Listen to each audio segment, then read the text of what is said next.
Our hearts beat to the city streets.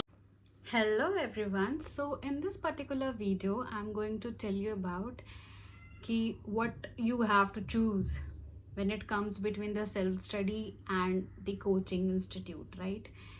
So ये काफ़ी ज़्यादा कंफ्यूजिंग होता है हमारे जैसे स्टूडेंट्स के लिए। और जब हम स्कूलिंग के बाद कोई कोचिंग करना चाहता है कॉम्पिटिटिव एग्ज़ाम को क्लियर करने के लिए, तो डेफिनेटली ये हमारे माइंड में ज़रूर आता है कि हम खुद से पढ़ें या फिर कोई कोचिंग हम ज्वाइन करें, राइट? सो सबके इन दोनों के ही ना अपने अपने बेनिफिट्स होते हैं। So first factor is preparation trend. किस तरीके से कोचिंग और सेल्फ स्टडी में डिफरेंस है। देखो, कोचिंग इंस्टीट्यूट में हमें हर एक चीज़ का अपडेट मिलता रहता है कि क्या चल रहा है, किस तरीके के क्वेश्चंस आ रहे हैं, क्या किस पैटर्न में आ रहे हैं, राइट? प्लस वहाँ पे टीचर्स जो होते हैं वो खुद ही लास्ट ईयर के जो क्वेश्चन पेपर पूछे जाते हैं, पेपर्स में जो आते हैं क्वेश्चंस, प्लस जितनी भी सारी अपडेटेड चीज़ें हैं वो हमें बताते हैं कलेक्ट करके, ओके? तो उनको भी ऐसा रहता है कि हाँ, जो नई चीज़ें पूछी गई हैं वो बच्चा जाने।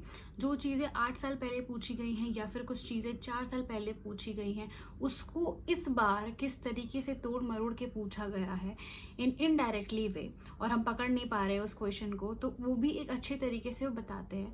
बिकॉज वो इतना गो थ्रू हो चुके हैं हर एक टॉपिक से, तो उनको पता होता है कि ये पर्टिकुलर चैप्टर से क्वेश्चंस किस तरीके से बन सकते हैं, राइट?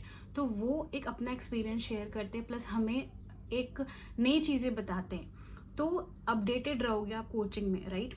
रही बात सेल्फ स्टडी की, तो अगर आप सेल्फ स्टडी कर रहे हो और आपको अपडेटेड रहना है तो you have to like updated by yourself only. आपको कुछ एफर्ट्स लगाने पड़ेंगे, कुछ नहीं, काफ़ी एफर्ट्स लगाने पड़ेंगे सारी चीज़ों को गैदर करने के लिए कि हाँ, इस साल ये पूछा गया, इस साल ये पूछा गया। You have to make each and every thing in a one paper, write it down, और हर एक चैप्टर से किस तरीके से क्वेश्चंस इनडायरेक्टली डायरेक्टली पूछे जाते हैं, the way of questions they ask indirectly, उनका पैटर्न क्या है, वो सब कुछ आपको खुद से ही एफर्ट्स लगा करके ढूंढना पड़ेगा, सब सर्च आउट करना पड़ेगा, फिर एक जगह नोट डाउन करना पड़ेगा, फिर राइट? ऐसा नहीं है कि ये टफ है, you can do it by your self. मैं ऐसा नहीं बोल रही हूँ, बट मैं अभी डिफरेंस बता रही हूँ कि ये डिफरेंस होता है। तो अगर आप सेल्फ स्टडी कर रहे हो और सारी चीज़ों से एकदम अपडेटेड रहना चाहते हो, तो यार डेफिनेटली आपके पास गूगल है, आपके पास सारी चीज़ों की सुविधा है, राइट? आप वो भी कर सकते हो। उसके लिए आपको थोड़ा सा टाइम चाहिए, प्लस आपकी खुद की मेहनत होनी चाहिए। ऐसा नहीं है कि आप नहीं कर सकते, आप डेफिनेटली कर सकते हो, बस ज़रूरत है थोड़ा टाइम देने की, okay? So our second factor is competitive edge. अब इसका क्या मतलब हुआ कोचिंग इंस्टीट्यूट और सेल्फ स्टडी में? तो इसका ये मतलब हुआ कि जो हम कंपटीशन की तैयारी कर रहे हैं, चाहे वो नीट की हो, चाहे वो जेई की हो, तो कोचिंग में क्या रहता है ना, एक शेड्यूल तरीके से वो एक अपना टेस्ट लेते हैं। अगर कोई एक पर्टिकुलर चैप्टर उन्होंने पढ़ाया है, वो कंप्लीट हुआ है 3 से 4 दिन में, तो वो वीकली उस पर्टिकुलर चैप्टर का टेस्ट लेते हैं। तो इससे क्या रहता है कि हमारे माइंड में रहता है कि हाँ, हमें ये पर्टिकुलर चैप्टर अच्छे से पढ़ना पड़ेगा, प्लस जो पढ़ा रहे कोचिंग में वो तो पढ़ रहे हैं, प्लस खुद से भी पढ़ना पड़ेगा, ताकि हम जितने भी क्वेश्चंस उससे बनते हैं हम उसको सॉल्व कर सकें। प्लस टेस्ट लेते हैं वीकली, तो इससे हमारे माइंड में एक पर्टिकुलर जोन में सेट रहता है कि हाँ, मुझे ये चैप्टर अच्छे से अब कंप्लीट करना पड़ेगा। अब इन्होंने तो पढ़ा दिया, प्लस में हमारे पास बुकलेट है, सब कुछ है, नंबर ऑफ क्वेश्चंस हैं, किस तरीके से क्वेश्चंस बन रहे हैं, राइट? हमने सब सॉल्व आउट कर लिया। तो इससे होता क्या है ना कि हम एक पर्टिकुलर चैप्टर को अच्छे तरीके से पढ़ पाते हैं, प्लस उसमें जितने भी नंबर ऑफ क्वेश्चंस बन रहे हैं हम उसको ढूंढते हैं, ये अच्छा, ये भी हो सकता है, ये भी हो सकता है, वो भी हो सकता है, तो क्या पूछ लेंगे टेस्ट में, क्या हो जाएगा। अभी टेस्ट लेने का मतलब ये नहीं है कि भाई आपको टॉप करना है, नथिंग। इट्स लाइक कि आपको जो पढ़ाया गया है आपको कितना समझ में आया है। इसलिए एक कोचिंग इंस्टीट्यूट जो होता है वो आपका वीकली टेस्ट लेता है, राइट। तो इससे क्या होता है कि हर एक चैप्टर का आपका नंबर ऑफ क्वेश्चंस जो पूछे जाते हैं वो आपका तैयार होता रहता है। जो आपने पढ़ा है ज़रूरी नहीं कि वो टेस्ट में भी आए, राइट। टेस्ट में किस अलग पैटर्न से पूछ लिया जाएगा तो आपके पास बंडल ऑफ क्वेश्चंस हो जाते हैं। ओके, अगर आप इसी की बात करते हैं टेस्ट से रिलेटेड अपने सेल्फ स्टडी में, तो आप खुद से टेस्ट ले सकते हैं, नो डाउट। लेकिन आप लेते हैं क्या? नहीं, कोई नहीं करता यार। क्योंकि वो लोग पढ़ते हैं, एक चैप्टर निकाला, एक चैप्टर निकाला, एक चैप्टर निकाला, एक चैप्टर निकाला, फिर लास्ट में बैठते हैं टेस्ट सीरीज लगाने के लिए, लास्ट में बैठते हैं बुकलेट लेकर के, लास्ट में बैठते हैं एमसीक्यू की पूरा बुकलेट लेकर के कि क्या क्या पूछा गया है, क्या नहीं है, क्या नहीं है। तो इससे क्या रहता है, एक तो आपका टाइम पीरियड काफ़ी किल होता है, प्लस उस पर्टिकुलर सब्जेक्ट में, उस पर्टिकुलर चैप्टर में आप जो है बहुत कुछ लेक आउट कर भी देते हो। क्योंकि होता क्या है ना कि एक सब्जेक्ट को या फिर एक चैप्टर को जब आप धीरे धीरे ख़त्म होते जाता है, उसके क्वेश्चंस फटाक से लगाते जाओ। तो ऐसा आप कर सकते हो। बहुत लोग नहीं भी करते हैं सेल्फ स्टडी में, क्योंकि वो एक मैनेज नहीं कर पाते। तो आप भी ऐसा कर सकते हो, क्यों नहीं कर सकते? जैसे कोचिंग में होता है, क्यों नहीं कर सकते हो यार? मतलब अपना एक टाइम टेबल सेट कर लो, अपना एक टाइम सेट कर लो वीक का कि इस दिन मुझे इस चैप्टर के इतने नंबर ऑफ क्वेश्चंस लगाने हैं, राइट। या फिर सिर्फ क्वेश्चन पेपर लो और उसको सॉल्व आउट करो 1 से 2 घंटे में कि मुझसे कितने क्वेश्चंस हो पा रहे हैं एक चैप्टर को पढ़ने के बाद, राइट।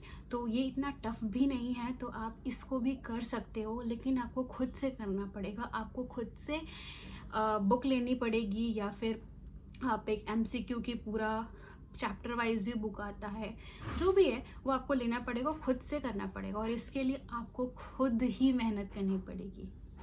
प्लस अगर हम बात करें इसमें अपने अपने वीक जोन्स की, फॉर एग्जांपल हर एक स्टूडेंट का अपना एक वीक पॉइंट होता है, एक वीक जोन होता है किसी पर्टिकुलर सब्जेक्ट को लेकर के, किसी पर्टिकुलर चैप्टर को लेकर के, कि ये चैप्टर में मैं बहुत अच्छा हूँ या अच्छी हूँ, बट ये चैप्टर मुझे अच्छे से जमता नहीं है, या फिर इससे क्वेश्चंस मेरे से सॉल्व नहीं होते हैं, right.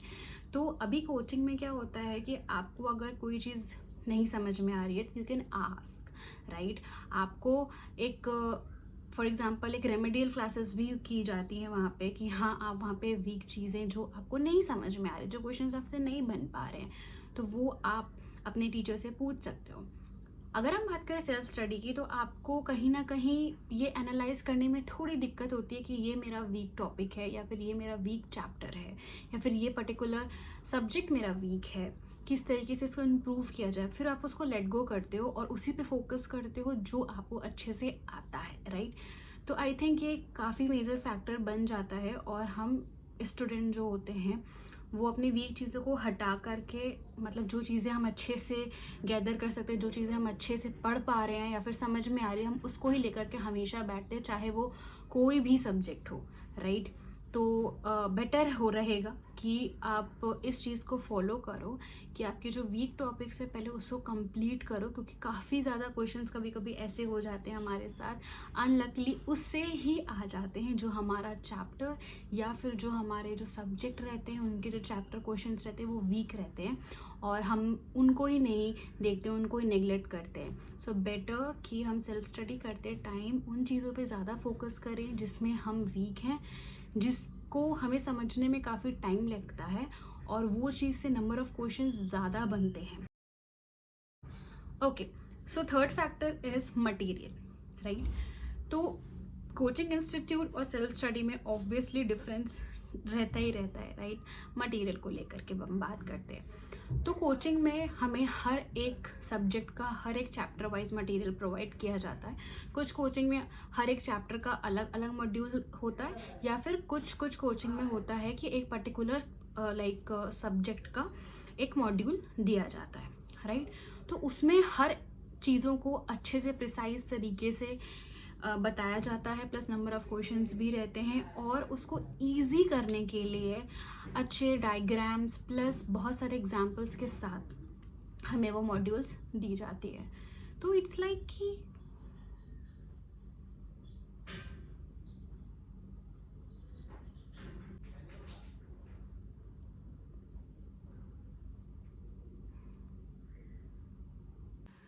So sorry for the interruption, construction का काम चलता रहता है बॉम्बे में, बॉम्बे और कंस्ट्रक्शन। इन दोनों का ना एक मेल है. Anyway, so let's continue. So I was talking about material के बारे में. या तो जो मटेरियल रहता है ना, तो हमें अच्छे से प्रोवाइड किया जाता है, जो भी सारी चीज़ें रहती हैं टॉपिक वाइज. एंड रही बात सेल्फ स्टडी की, मैं बात करती हूँ मटेरियल की, तो you have to make each and every topic material. खुद से अलग एक नोट्स बना करके कि इसमें पर्टिकुलर चीज़ें पूछी जाएंगी, इससे ये पूछा जाएगा. सो इट्स ऑल अबाउट कि आपको एक प्रिसाइज वे में खुद से ही बनाना पड़ेगा. हर एक चीज़ें आपको खुद से ही ढूंढनी पड़ेगी. तो it's self study is all about efforts. So our fourth factor is time management. So time management के बारे में अगर आप समझ पा रहे होगे तो definitely yes, I am talking about कि किस तरीके से आप टाइम मैनेजमेंट किस में अच्छा कर सकते हो, आपके माइंड में खुद आ गया होगा, राइट. तो हम कोचिंग की बात करते हैं. तो कोचिंग में एक पर्टिकुलर टाइम डिसाइड होता है कि हमारी क्लासेस इतने बजे से इतने बजे तक रहेंगी पर्टिकुलर सब्जेक्ट की, या फिर किसी पर्टिकुलर टॉपिक को पढ़ाया जा रहा है. तो हम उस ड्यूरेशन में क्या रहते, अवे फ्रॉम डिस्ट्रैक्शन रहते हैं. प्लस हम उस ड्यूरेशन में क्या रहते हैं, अपना टाइम वहाँ पे देते हैं, फोकस्ड रहते हैं वहाँ पे. और हमें पता होता है कि हाँ, हमको उस पर्टिकुलर टाइम पे जाना ही जाना है. इस पर्टिकुलर सब्जेक्ट की क्लास है, या फिर इस चैप्टर को आज अच्छे से पढ़ाया जाएगा, या फिर इस चैप्टर को आज अच्छे से रिवाइज किया जाएगा, या इस चैप्टर के आज नए क्वेश्चंस बताए जाएंगे, समथिंग समथिंग समथिंग, राइट. तो आपका टाइम वहाँ पे फिक्स्ड होता है. आप उस ड्यूरेशन में डिस्ट्रैक्शन से दूर रहते हो. आप अपना 1 घंटा 2 घंटा 3 घंटा जितने भी टाइम का आपका क्लासेस हो रही है पर्टिकुलर सब्जेक्ट की, तो वो आप अपना टाइम वहाँ पे देते हो पर्टिकुलरली, राइट. अगर हम बात करते हैं सेल्फ स्टडी की, तो यार अगर आप घर पे पढ़ रहे हो तो, या फिर अगर आप खुद से ही रूम में पढ़ रहे होते हो, या फिर अगर आप प्रिपरेशन करने के लिए हॉस्टल में हो, तो कहीं ना कहीं डिस्ट्रैक्शन होता ही होता है, राइट. अगर आप घर पे हो तो किसी ने बुला लिया, कोई गेस्ट आ गया, या फिर इधर उधर खाना खा लिया, फिर कभी भूख लग गई तो उठ गए टेबल चेयर से, कुछ खा के चले आए. तो खा के चले आने में तुरंत तो आ नहीं जाओगे, कभी कभी आ जाओगे, लेकिन कभी कभी ये भी खा लेते हैं, थोड़ा चलो टीवी चल रही है वहाँ बैठ लेते हैं, या फिर ये सारे डिस्ट्रैक्शंस होते हैं घर पे. और प्लस अगर आप हॉस्टल में हो तो कोई आ गया, आप उसको नहीं बोल पाओगे कि यार मैं पढ़ रहा हूँ या पढ़ रही हूँ, राइट. तो आपका एक कहीं ना कहीं आपका जो एक पर्टिकुलर टाइम जो अगर आपने फिक्स किया है अपने टाइम टेबल में, वो कहीं ना कहीं आपका डिसबैलेंस होता ही होता है, राइट. तो इसके लिए ऐसा नहीं है कि आप नहीं कर सकते हो बैलेंस, इसको डेफिनेटली कर सकते हो इसको बैलेंस. अगर आप एक पर्टिकुलर अपना टाइम टेबल बना लो, माइंड सेट कर लो कि किसको क्या बोलना है. अगर आप पढ़ रहे हो तो घर पे हो, या फिर हॉस्टल रूम में हो, कहीं पे भी हो, पीजी में हो, कहीं पे भी हो, आप वहाँ पे पढ़ने के लिए गए हैं, तो definitely you have to take your stand, because आपको पढ़ना है, आपको कंपटीशन की तैयारी कर रहे हो, और प्लस आपको कंपटीशन निकालना है. तो इस वजह से आपको खुद के लिए डेफिनेटली बोलना ही पड़ेगा. तो थोड़ा टाइम मैनेजमेंट में थोड़ा इधर उधर लैप्स हो जाता है सेल्फ स्टडी में, नो डाउट. लेकिन अगर आप करना चाहो तो डेफिनेटली कर सकते हो. घर में अगर पढ़ रहे हो तो जस्ट अपने सिबलिंग्स को या पेरेंट्स को बोल के रखो, ये मेरा पढ़ने का टाइम है, जस्ट लॉक योर डोर और बैठ जाओ पढ़ने के लिए. उस पर्टिकुलर ड्यूरेशन में कोई खाना नहीं, कोई पीना नहीं, नथिंग एल्स. आपको इतना टाइम अपना ब्रेन मजबूत करना है उस टाइम पे कि हाँ, मैंने ये पर्टिकुलर टाइम बैठाया है 1 से 1:30 बजे तक का, फिर 1:30 से 2 बजे तक का समथिंग, राइट. 3 से 4 मुझे पढ़ना है. तो वो जो 1 घंटा है वो खुद के लिए निकालो, खुद को दो. और उस ड्यूरेशन में आपको उठना नहीं, एक खुद का चैलेंज होता है ना कि मुझे 3 घंटे के पहले उठना ही नहीं है, उठना ही नहीं है, ना ही मुझे मोबाइल छूना है, ना ही मुझे कुछ करना है. मुझे इस 3 घंटे में 1 चैप्टर 2 चैप्टर या फिर कोई प्रॉब्लम सॉल्विंग वाला कुछ कर रहे हो तो वो मुझे कंप्लीट करके ही उठना है. तो ये कब आएगा, जब तक आप अपने माइंड से नहीं खेलोगे. अदरवाइज तो फिर डिस्ट्रैक्ट होते ही होते रहोगे. Okay, so which is better? So in this particular topic I am going to tell you my experience, my point of view. कुछ लोगों के पॉइंट ऑफ व्यू मेरे से मैच नहीं भी कर सकते हैं, और कुछ लोगों के पॉइंट ऑफ व्यू मेरे से मैच कर भी सकते हैं, राइट. सो हम बात करते हैं सेल्फ स्टडी की, और मैंने किस तरीके से किसको चूज़ किया, कोचिंग इंस्टीट्यूट को या फिर सेल्फ स्टडी को. तो ये मैं इस पे बता रही हूँ. सो या for me self study is a fantastic way to learn at your own pace, right. Plus इसमें चैलेंजेस बहुत सारे होते हैं, ठीक है, बहुत सारे चैलेंजेस होते हैं. For example sometime we think कि यार हमारे पास सफिशेंट स्टडी मटेरियल नहीं है, तो हम कैसे पढ़ें, राइट. दूसरी चीज़ें ये आती हैं कि टाइम मैनेज नहीं हो पा रहा है, तो हम कैसे पढ़ें, राइट. तीसरी चीज़ें ये आती हैं कि आप बहुत बार मोटिवेशन लेक कर देते हो, राइट. प्लस आपको केयरलेसनेस की वजह से आपका बीच बीच में 1-2 दिन लैक हो जाता है, ठीक है. कभी पढ़ रहे हो, कभी नहीं पढ़ रहे हो, फिर कभी इतना पढ़ ले रहे हो कि 2 दिन फिर छुट्टी चाहिए. तो एक मैनेजमेंट नहीं हो पाता है टाइम का. मैं बोल रही हूँ स्ट्रगल बहुत है, राइट. प्लस इसमें आपको बहुत सारे चैलेंजेस को भी कवर अप करना पड़ता है. For example first is distraction, ठीक है. टीवी, मोबाइल या फिर कोई भी चीज़ें डिस्ट्रैक्ट कर सकती हैं. दूसरी चीज़ ये है कि आपको सेल्फ मोटिवेटेड रहना ही पड़ेगा, ठीक है. और वो सेल्फ मोटिवेटेड मतलब ही खुद ही है कि आप खुद को ही मोटिवेट करोगे उस पर्टिकुलर टाइम पे. Plus time table, time management, ठीक है. तो ये सारी चीज़ें आपको, ये 3 चीज़ें करनी ही करनी पड़ेगी, तो ही जा कर के आप अपना कॉम्पिटिटिव एग्ज़ाम क्लियर कर पाओगे. अगर ये सारी चीज़ें, अगर आप सेल्फ स्टडी करना चाहते हो, सेल्फ स्टडी कर रहे हो, तो ये सारी चीज़ें जो मैंने बताया, नेगेटिव चीज़ें, डिस्ट्रैक्शन, टाइम टेबल बनाना और प्लस लेक ऑफ जो आपका मोटिवेशन है, तो ये सारी चीज़ें आपको इस पे ना काम करना पड़ेगा पहले. फिर ही जा कर के आप एक प्रॉपर तरीके से अपनी स्टडी को आगे बढ़ाते लेके जाओगे. अदरवाइज यार वो स्टक रह जाएगी. 1 महीने करोगे, 2 महीने करोगे, या फिर 1-2 दिन कर रहे हो, फिर तीसरे दिन लैक हो जा रहा है, तो ऐसे ही रहेगा, ठीक है. स्टडी जो अगर आप कर रहे हो सेल्फ स्टडी, तो मैं यही बोलूँगी कि ऐसा नहीं है कि आप नहीं कर सकते हो. बहुत सारे ऐसे एस्पिरेंट होते हैं जो सेल्फ स्टडी से अपना कॉम्पिटिटिव एग्ज़ाम निकालते हैं, नो डाउट, ठीक है. अब हम बात करते हैं कोचिंग इंस्टीट्यूट की. तो या कोचिंग इंस्टीट्यूट के मैंने जितने भी आपको बेनिफिट्स बताए हैं, सारे के सारे 110% सही हैं, ठीक है. आपका टाइम मैनेजमेंट अच्छे से होता है, प्लस आपको अपडेट हर चीज़ की मिलती रहती है, प्लस आपका कोई डिस्ट्रैक्शन वहाँ पे नहीं होता है अगर आप पढ़ने बेसिकली गए हो तो, कुछ सीखने गए हो तो, राइट. प्लस आपको प्रिसाइज तरीके से मॉड्यूल दिया जाता है, तो आपके पास सारी चीज़ें अवेलेबल है, सब कुछ अवेलेबल है. लेकिन फिर भी बहुत लोग कोचिंग करके भी नहीं निकाल पाते हैं, तो उसका भी बहुत सारे फैक्टर्स होते हैं. या फिर भाई जा तो रहे हैं बट मन नहीं लग रहा है पढ़ने में. आपके पास सब कुछ अवेलेबल है, मॉड्यूल से लेकर के हर एक बुक से लेकर के. टाइम पे भी आप कोचिंग जा रहे हो, लेकिन फिर भी आप जब आपका मन ही नहीं कर रहा है तो पढ़ोगे कैसे. तो बहुत लोग कोचिंग करने के बाद भी, 90% लोग कोचिंग करने के बाद भी कॉम्पिटिटिव एग्ज़ाम नहीं निकाल पाते हैं. और बहुत लोग सेल्फ स्टडी करने के से भी अपना कॉम्पिटिटिव एग्ज़ाम निकाल लेते हैं. तो ये मैं ये बताना चाह रही हूँ कि ये एक स्टूडेंट पे डिपेंड रहता है कि आप किस तरीके से एक कॉम्पिटिटिव एग्ज़ाम को देखते हो, राइट. माहौल आपका कोचिंग में बनता है कॉम्पिटिटिव एग्ज़ाम का, ठीक है. वैराइटीज़ ऑफ बच्चे हैं, सबकी अलग अलग सोच है, सब अलग अलग जगह से आए हैं. किसी का कुछ टॉपिक वीक है, किसी का कुछ टॉपिक काफ़ी अच्छा है, राइट. आपको पता होता है कि अच्छा ये है ये, बट आपको उन बच्चों से कंपटीशन तो है आपका, लेकिन दुनिया में और भी बच्चे हैं, ठीक है, उनसे भी आपका कंपटीशन है, राइट. तो मेरा ये बोलना है कि वो एक स्टूडेंट पे डिपेंड करता है कि आप अपनी स्टडीज़ को किस तरीके से कर रहे हो. कोचिंग जाने के बावजूद भी बहुत लोगों का नहीं हो पाता है, सेल्फ स्टडी करने के बावजूद भी लोगों का हो पाता है.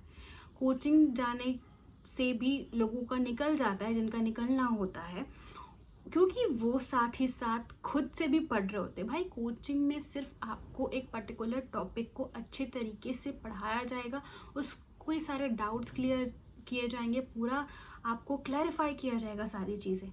अब वो तो हो गया। अब अगर यार तुम उसी कोचिंग में जो नोट्स बना रहे हो उसी को रख दो बैग में और फिर उसको वापस से देखो ही ना, छुओ ही ना, बस आपको एक कवर करना है सिलेबस, तो फिर मतलब ही नहीं है। तो आपको कहीं ना कहीं वो तो खुद से उठा के पढ़ना ही पड़ेगा ना, सेल्फ स्टडी तो करनी ही पड़ेगी। तो इट्स लाइक कि कोचिंग में भी सेल्फ स्टडी की ज़रूरत है, बिना खुद के पढ़े कुछ नहीं हो सकता है। और मैं लास्ट में यही बोलना चाहूँगी कि बहुत लोग होते हैं जो कंफ्यूज होते हैं कि अगर कोचिंग कर लेते हैं फिर उनके पास खुद के पढ़ने का टाइम नहीं होता है, राइट। कि यार हम सिर्फ कोचिंग जा रहे हैं, या फिर अगर स्कूल के बाद अगर आप फाउंडेशन साथ ही साथ कर रहे हो 11th-12th का, तो फिर आप कोचिंग जा रहे हो, फिर आपके पास सेल्फ स्टडी का टाइम नहीं मिल रहा है, या फिर अगर आप ड्रॉप आउट हो और कोचिंग जा रहे हो फिर भी सेल्फ स्टडी का टाइम नहीं मिल रहा है, तो ये यहाँ पे भी बहुत कन्फ्यूजन होता है कि यार मैं कोचिंग छोड़ दूँ क्या, या फिर मैं खुद से सेल्फ स्टडी करूँ क्या। नहीं, आपको मैनेज करना पड़ेगा। आपकी जो मैनेजमेंट स्किल है आपको वो बनानी पड़ेगी, क्योंकि अगर आपका जो अगर नीट प्रिपरेशन है या फिर जेई प्रिपरेशन है, ये बहुत छोटी चीज़ है अगर मैं बोलूँ तो, टू बी वेरी ऑनेस्ट। आपके जब MBBS के BDS के एग्ज़ाम्स होंगे, ठीक है, वो आपके लिए ज़्यादा हेक्टिक होगा इस चीज़ से। तो वहाँ पे आपको किस तरीके से मैनेज करना पड़ेगा, वो एक काफ़ी डिफ़िकल्ट टास्क हो जाता है स्टूडेंट के लिए। Without supply, without any back, आप किस तरीके से हर एक ईयर पास आउट कर रहे हो, बिकॉज उतना प्रेशर भी रहता है, सारी चीज़ें रहती हैं, you have to learn, you have to study each and everything. ये मोटी मोटी बुक रहती हैं, सारी चीज़ें रहती हैं, तो वहाँ ज़्यादा प्रेशर है। ये कुछ भी नहीं है यार, कुछ भी नहीं है। और वहाँ पे मैनेज करना, और इतने सारे सब्जेक्ट रहते हैं, एक सब्जेक्ट में 2 सब्जेक्ट डिवाइड हुए रहते हैं, ठीक है, तो वो सब कुछ मैनेज करना इज़ सो मच डिफ़िकल्ट, ठीक है। उतना प्रेशर रहता है उस टाइम पे, लेकिन हाँ, सब हो जाता है अच्छे तरीके से अगर आप अच्छे से पढ़े हो तो, ठीक है। तो मैं बस यही बोलूँगी, बस यार कॉम्पिटिटिव एग्ज़ाम निकाल लो, उसके बाद का जो प्रेशर है वो और भी ज़्यादा है, तो ये अभी बहुत कम है। आपको टाइम मैनेजमेंट सीखना पड़ेगा सारी चीज़ों का, क्योंकि कॉलेज में आने के बाद आपके पास 50 चीज़ रहती हैं। एक्स्ट्रा करिकुलर एक्टिविटीज़ में पार्टिसिपेट करो, इधर जा रहे हो उधर जा रहे हो, सारी चीज़ें रहती हैं, उसमें आपको पढ़ना भी होता है। अभी आपको एक पर्टिकुलर टाइम मिल रहा है अगर आप कोचिंग कर रहे हो तो, क्योंकि आपको कोचिंग से घर या फिर कोचिंग से PG या फिर कोचिंग से हॉस्टल आना जाना ही रहता है, और आपके पास सफिशिएंट टाइम है टू स्टडी, ठीक है, अपना बेस्ट देने के लिए। जितनी बार हो सके NCERT पढ़ो, जितनी भी सारी चीज़ें हैं, जितनी भी आपके पास मॉड्यूल्स अवेलेबल हैं, या जितनी भी आपके पास लाइक मटेरियल अवेलेबल है, उसको अच्छे से पढ़ो, ठीक है। सेल्फ स्टडी बहुत ज़रूरी है, और अगर आप किसी कोचिंग में हो तो बेस्ट है आपका एक टाइम शेड्यूल है, वो भी अच्छा तरीका है, लाइक, ठीक है, वो भी अच्छा तरीका है। लेकिन अगर आप कोचिंग जाने के बावजूद अगर खुद से भी नहीं पढ़ रहे तो कोई सेंस नहीं बनता है। तो आप दोनों को साथ में लेकर के चलो, जिस तरीके से मैंने लिया था। मैं कोचिंग भी जाती थी और खुद से भी पढ़ती थी, ठीक है। और कोचिंग में चीज़ें आप समझ के आ रहे हो कि आपका डाउट क्लियर हो रहा है, ठीक है, उस पर आने के बाद आपको वापस से वो चीज़ें खुद से पढ़नी होती हैं, ठीक है। जब भी आपका कोचिंग आवर कंप्लीट होता है उसके 1-1.5 घंटे बाद आप वापस से बैठो, वापस से सारी चीज़ों को पढ़ो, ठीक है, वापस से क्वेश्चन सॉल्व करो, वापस से देखो कि कहाँ पे लैक हो रहा है, वापस से अगले दिन जब जाना है तो डाउट अपने क्लियर करो। तो वो सारी चीज़ें तभी पॉसिबल है अगर आप मेहनत कर रहे हो, चाहे आप कोचिंग में करो, चाहे आप सेल्फ स्टडी करो, मेहनत ही आपको कोई भी कॉम्पिटिटिव एग्ज़ाम क्लियर कराइए। That's it for the video and hope you like it. Bye bye.